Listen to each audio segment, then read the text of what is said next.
अस्सलाम वालेकुम। बुरी सोहबत। आमिर हमेशा अपनी वालदा की नसीहत एक कान से सुनकर दूसरे कान से निकाल देता। सब घर वाले इसकी इस आदत से बहुत तंग थे। वो घर की सारी जमा पूंजी अपने नशे की बुरी आदत में सर्फ कर देता।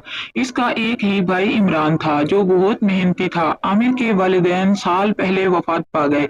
इनकी वफात के बाद इमरान ने अपनी तालीम अधूरी छोड़कर घर का खर्च संभाल लिया। वो सुबह सवेरे काम की तलाश में घर से निकल जाता और शाम को वापस लौट आता। लेकिन आमिर बुरी सोहबत में पड़ गया और इसे नशे की लत पड़ गई।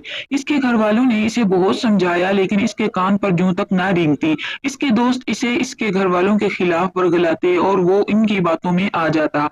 एक रोज आमिर नशा करके रात को देर से घर पहुंचा और चिल्लाकर अपनी वालदा से खाना मांगा। तो इस पर इसकी वालदा ने कहा, आमिर बेटा, घर में कुछ खाने को नहीं है। ये सुनकर आमिर तैश में आ गया क्योंकि इसे बहुत ज्यादा भूख लग रही थी और चिल्ला चिल्ला कर अपनी वालदा को बुरा भला कहने लगा। इमरान ने इसे रोका मगर इसने किसी की एक ना सुनी। इमरान ने इसके मुंह पर थप्पड़ मारा। इनकी वालदा ये सब देखकर बिलक बिलक के रो रही थी। अगली सुबह माँ ने आमिर से कहा, पहले काम कर, रकम ला, फिर घर में खाना पकेगा। ये सुनकर आमिर आग बगोला हो गया। वो अपनी माँ को धक्का देकर वहां से बाहर निकल गया। जब वो अपने दोस्तों के पास पहुंचा तो इसके पास पैसे न होने की वजह से इसके दोस्त इससे झगड़ा करने लगे और इसे इतना मारा कि वो जख्मी होकर जमीन पर गिर पड़ा। वो गली में बेहोश पड़ा था। तब चचा करमदादा का वहां से गुजर हुआ।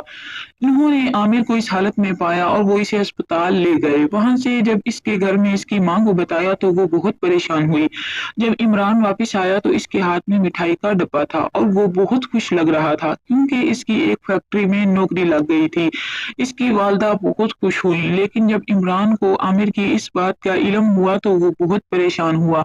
अब आमिर को अपने बुरे रवैये और बुरी सोहबत की सजा मिल गई थी।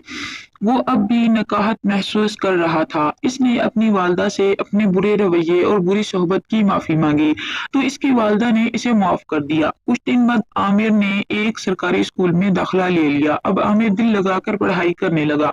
वक्त के साथ साथ इनके घरेलू हालात भी अच्छे हो गए।